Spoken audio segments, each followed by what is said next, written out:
Hello guys, welcome back to my channel and welcome to today's video. Today's video could potentially end up being a bit of a long one because I do have a lot to update you guys on. If you don't follow me on any other social media, then you have absolutely no idea of all of the rat drama that's happened in the past couple of months. So I really just wanted to sit down and update you guys in a video about everything that has gone on since I introduced my two pairs of rats to each other back in November time.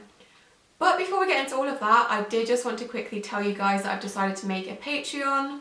I was in two minds about whether this was something I wanted to do or not, but there were two real deciding factors for me about doing this. And the first one is that thanks to all of your ongoing support, I've been able to adopt the two lab rats, Badger and Moose. I also was able to neuter them, which is what this video is about, but I was able to do that without having to worry too much thanks to your guys' support. Obviously I would have all of the animals I do whether I did YouTube or not, and I would obviously take them to the vets and things like that regardless of whether I made videos, but having your guys' support is very helpful, and I've also been able to adopt my leopard gecko and offer her a good home as well. So really the main deciding factor in me making this Patreon was these videos themselves. So I really enjoy making videos, not just for you guys but also for myself. And I have recently made the decision to go self-employed. I've started my own pet sitting and dog walking business, which allows me to also make these videos on the side. But to start with, it is going to be slow and it does take time to develop your business and to get clients and things like that. But there is a tiny bit of me that is quite worried about this not going to plan. If it doesn't work in the next month or couple of months or so, then we'll have to give it up and get a regular 9-to-5 job. I know a lot of people do have 9-to-5 jobs and make videos when they come home, make videos on the side, and that works really well for them, but I just know that with how I am and how my life is and my health and things like that, that probably wouldn't be possible. I'd probably not be able to make as many videos, or I'd probably not be able to make videos at all. So I thought if there was ever a time for me to make a Patreon, now would be a good time.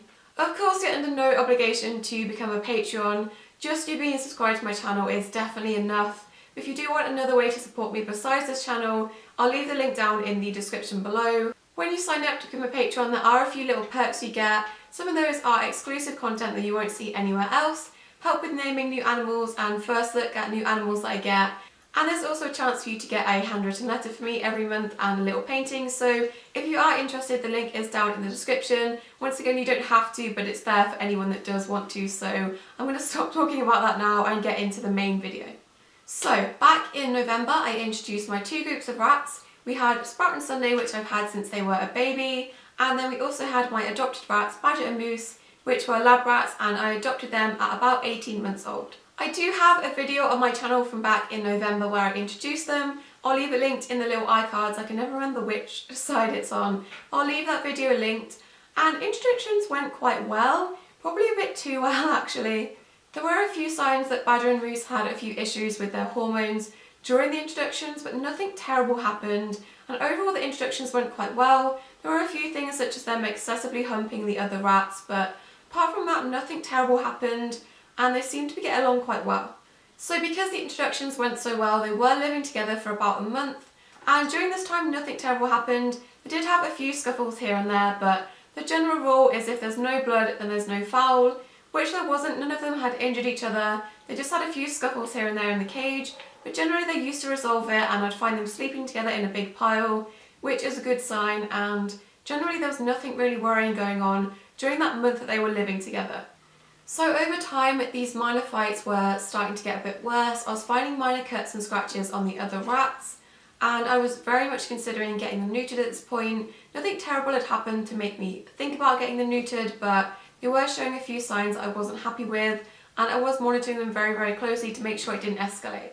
So Christmas rolled around, and on Christmas Day, me and all the rats went back to my family home, which is about an hour and a half away from where I live now. So we all went back there, and Christmas is obviously a very distracting time, so the rats got some Christmas dinner, they got some attention, but apart from that, because I have a lot of family, I was very all over the place, and they were fine. On Christmas Day they were fine, but on Boxing Day when I went in to see them, I opened the cage door and they all came running to me, and Sprout was at the back, which I found really strange because he's usually the one that's pushing to the front to come and see me, and I noticed that he was limping, which was strange, so I picked him up to give him a proper check over, and this is when I noticed that his back foot was swollen a good 3 times the size that it should have been. So it did look really, really bad. It was very, very swollen, and where it was swollen, where the pressure was on the skin, it was kind of really discoloured and gross. So I phoned my vets and they were actually shut because it was Boxing Day. So I booked in an appointment for very, very early the next morning. And as we were staying with my family, my vets was about 2 hours away. So we had to make the 2-hour journey back to the vets. We dropped the other rats back off at our house here, and then we went to the vets. So when Sprout was examined, the conclusion was that it was probably a really bad sprain, possibly a break, although there's not too much difference in the way you treat them. Luckily rats are really, really good at healing, so he was sent home with some painkillers and anti-inflammatories and also some antibiotics just in case it was an infection inside of his leg. So how do I think this happened? Now, he could have fell from the top of the cage, although there are plenty of things to catch him if he does, and he does usually have pretty good balance, so I really don't think that was the case. I had seen him and Badger having a few scuffles. They were usually the ones that were going at each other, so I think Badger could have potentially been the culprit. I think maybe they had been fighting on one of the high levels and Badger either pushed him or they've been fighting and Sprout accidentally slipped and fell and landed funny on his leg, so I'm thinking Badger was the cause, although I don't know for sure, so I'm not going to pin that directly on him. However, when we got back from the vets, it didn't end there.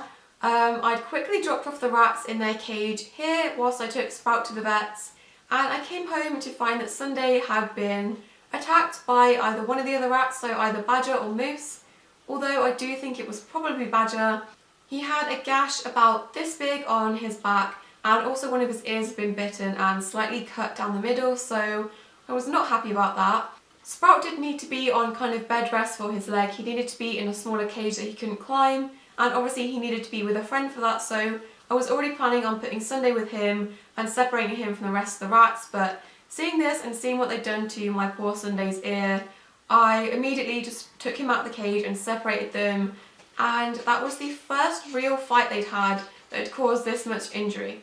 So at this point I didn't really mind having them separated too much. I have a big enough cage that I can keep them very, very separate, and they still have enough space for each of them. But it did just get worse from here, which I didn't think was possible. At this point they were only aggressive towards the other rats, but from this point onwards it got a lot worse. So free roaming them has become a bit of a nightmare. Rats need at least about an hour every single day outside of the cage running around, and I now have to do that in 2 separate groups, so 2 hours a day, which I don't mind spending that extra time, but before I could just sit here at my desk and do things whilst they're running around and not have to be on high alert. However, ever since they've been separated, anytime they're out of the cage, they're so interested in getting to the other rats. So if one of the rats is in the top cage, then they're trying to scale the cage to get to them. So I spend the whole time trying to peel them off the cage and distract them, get them away from the cage, and they're not getting the full potential out of their free roam. No matter how much they have to do in the room, they don't care, they just want to get to the other rats. So there was one occasion where Moose had scaled the side of the cage trying to get to the others which were in the top part of the cage, and the gap between the cage and the wall was about this, so he was going up and I knew I had to stop him before he got to the bars because I didn't want them interacting with each other. So I reached in to get him and he spun around and latched onto me in that like gap between your thumb and your finger, and I'm not gonna lie, it really hurt. This is probably the first time I've been seriously bitten by a rat. Now this wasn't his fault, he was agitated and his hormones had overcome him and he was desperately trying to get to the other rats because he could smell them, and my hand just came in and grabbed him because I was trying to protect him from being too close to the other rats, and I just got the forefront of his aggression, so I didn't really mind that he bit me. I was just a bit surprised because he's never bitten me before, and yeah, so that was the first time that any rat has bit me that excessively and that he's bitten me. So another thing that Moose does is, if you've watched my Christmas videos, I bought them a giant cat tree that they climb on. Now all the rats use this in their free roaming time, and it does have fabric on it, so obviously the other rats have scent marked it a little bit. So whenever Moose uses that cat tree during free roam, he goes absolutely crazy. He puffs up like a hedgehog and starts hissing at the fabric and digging at the fabric and biting it and attacking it, so he takes all of his anger out on the cat tree. So at this point, all things considered, I realised it was definitely hormonal aggression. Badger and Moose don't have the best genetics. They weren't selectively bred to have a good temperament, So when you don't know the genetics of a rat and when they've not been bred that way, then they can have too much testosterone in their body, which does lead to having hormonal problems. Hormonal aggression can present itself in a few different ways. They can be aggressive towards you as a person, or they can be aggressive towards other rats. They may do things such as humping other rats excessively, excessive scent marking, and mostly just attacking other rats out of the blue, and just being overly aggressive towards either you or other rats. And it's really important in this situation to try and rectify it. Neutering them can really help make a difference, and especially if you have a rat that is just aggressive towards other rats and you think, oh, I can't introduce him to any other rats because he's aggressive, definitely try neutering first. Female rats, although not as common, can also struggle with hormonal aggression, so they in that situation may also need to be spayed. But it is really important to spay or neuter rats that are showing signs of hormonal aggression because they are so chemically imbalanced and not living a happy life. So I knew in this instance that I really needed to get Badger and Moose neutered. It's no different really to if you had a rat with another medical issue. They still need to be seen by a vet so they can get the appropriate treatment. Most of the time, I'd say about 95% of the time, neutering does actually fix hormonal aggression. It reduces their testosterone levels and really helps them to live a happy life, as they should do with other rats, and also to be happy around you. There are a few instances where it doesn't help with aggression, and that's when the aggression is learnt. So if they've learnt to be aggressive towards other rats or humans, then that may not go away, but it's definitely worth trying to make sure your rats can live a happy life. There has been a few misunderstandings when I've mentioned that I got Badger and Moose neutered. From a few of you on Instagram, you've asked me, does that mean I need to get my males neutered when I bring them home? No, you don't need to neuter rats unless they're showing signs of hormonal aggression. I really suggest you watching my video on do you need to neuter rats or not. I'll leave it linked in the iCards and also down in the description, but I suggest you watch that video if you're confused about when you need to spay and neuter rats. But if you get your rats from a reputable breeder who is breeding them to have a good temperament, most of the time you don't have to worry about having to neuter them. It's when you get them from rescue situations, or if you're getting rats from pet stores that don't have great genetics and have unknown genetics, that's when you're most likely to have to neuter them for hormonal aggression. So that's why I always suggest to not go to pet stores to get rats, because you could end up with an aggressive rat and a hefty vet bill on top of that. So after all of this had happened, I contacted my vet because I definitely knew that I needed to get them neutered, and I was in the process of organising that. Free roaming them was still very hard. I kind of had to put two in a carrier and put them in another room, whilst the others were running around so they weren't too distracted trying to get to the other rats. And that kind of worked well, but I felt really bad for the others that were in a carrier for that length of time, but there wasn't too much else I could do because I don't really have another room that I could separate them in permanently before I got them neutered. So one time when I was free roaming Badger and Moose, I was just sat on the floor minding my own business. Most of the time I'll just sit there and watch the rats playing by themselves, and if they come up to me, I'll offer them a few treats, get them to do a few tricks. And most of the time I just sit there watching them minding my own business, and I just had my hands in my laps, and Badger came running at me from across the other side of the room and latched onto the end of my finger, and I was really shocked for a few minutes. I didn't even know what to do. I just stayed really still, but he was kind of like clamping on and off with his teeth and kind of shaking his head a little bit to really go up my finger, so kind of had to like prise him off because he was refusing to let go. And to me that was really random, because I understand when Moose bit me, it was because the other rats were there and he probably got caught up in the situation, but Badger actually came at me from the other side of the room specifically to bite me. So at this point I kind of finalised in my head, definitely need to get them neutered as soon as possible because we can't carry on like this. So at this point all I was waiting for was for my boyfriend to be able to take the day off work. My vet's is about an hour away. They have a rat specific vet who's really good, and I wouldn't want to take them to any other vet, so they're about half an hour away, but we needed the whole day completely clear because we need to drop them off in the morning and then be available to pick them up whenever they were finished. So on the 7th of February we dropped them off for their neuter, and I think my nerves were completely doubled because I had two of my babies going in at exactly the same time. And I was really nervous because although most of the time it does go well and I do trust my vet, the anaesthetic can be quite harsh on small rodents, so I was still worried about the fact that I could potentially lose them. So all day I was literally a nervous wreck, like shaking and just staring at my phone hoping they'd call me. And it was about 4 PM that I heard back and that everything had gone really well. So I went to pick them up and they were on anti-inflammatory painkillers and also on antibiotics just to be safe. So I had actually set up 2 separate cages for them, just in case I needed to separate Badger and Moose after the surgery. Sometimes they can have a surgery regression afterwards. Obviously they're in a lot of pain and the other rats can sometimes bother them, so I was a bit worried about that.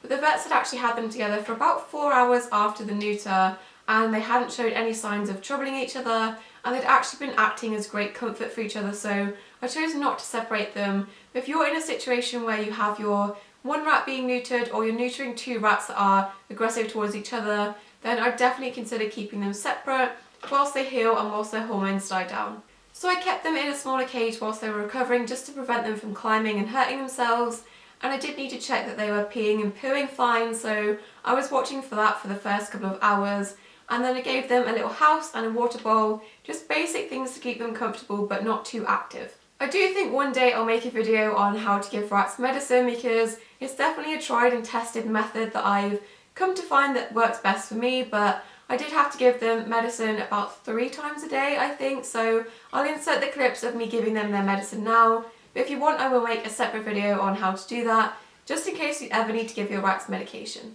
So after about a week I had to take them back to the vets for a checkup, and they were really happy with how they were doing. They did have a few odd stitches sticking out here and there, but they didn't take them out then because they said just let them take them out themselves instead of stressing them out by trying to pin them down and cut the stitches. They had a few loose ones here and there, but they just said to leave them, so they were really happy with their progress. So you might be wondering what happens now. So it's been about 3 weeks since they were neutered. They're back in their own separate cage now and have everything to climb on and everything back to normal. Their wounds have healed really well, and the fur around the area where they had to shave is already almost grown back. Behaviour wise, Badger hasn't shown any signs of hormonal aggression since, although he's not really been presented with too many reasons to actually do that, although neither of them have bitten me since, which I guess is a good thing. Moose, on the other hand, is still showing a few signs of hormonal aggression. Whenever he's out and about, he does still hiss at the cat tree and puff up if he goes on the cat tree, or if he even slightly glimpses the other rats or smells the other rats, so I'm still waiting for his hormones to die down. So although Badger was the main issue with the 2 other rats, he was the main culprit when they were fighting, because I think Moose is so small, if he tries anything he just gets pinned down anyway, but because he is still showing issues, I'm in no real rush to try and introduce them together. I'm going to wait a few more weeks to hope that his hormones die down. It can take about 6 to 8 weeks sometimes for the hormones to completely dissipate, so I'm waiting on that, and I'm in no real rush to introduce them back together in case anything goes wrong. Maybe I'll make an update on that in the future, letting you guys know how it goes, but for now I'm in no real rush, and I'm just happy that I know that I've made the right decision, just so they can feel happier in themselves now that they don't have all this testosterone running around their little bodies. I just wanted to end this video on a note by saying, if you think you have a rat that is hormonally aggressive, whether it's towards you or towards other rats, if you're having issues getting your rat to live with other rats like they should, please definitely book in a visit to your vets and discuss the option of neutering with them. It's really important to try all the options you have available to you to make sure your rat can live happily and with other rats as they should. But yeah, that is it for everything that's gone on with my rats in the past 3 months. I'm looking forward to having less drama, and fingers crossed everyone starts to calm down sometime soon. Don't forget to check out the link to my Patreon, which is down in my description. I just want to say a big thank you to those of you that have become patrons already, and a special thank you to Sprout with thanking our patrons. Shh. I just want to say a big thank you to those of you that have already become a Patreon, and a special thank you to Chloe, Cindy and Brooklyn. And of course, don't forget to subscribe to see any future animal related videos from us, and we'll see you in our next video. Bye!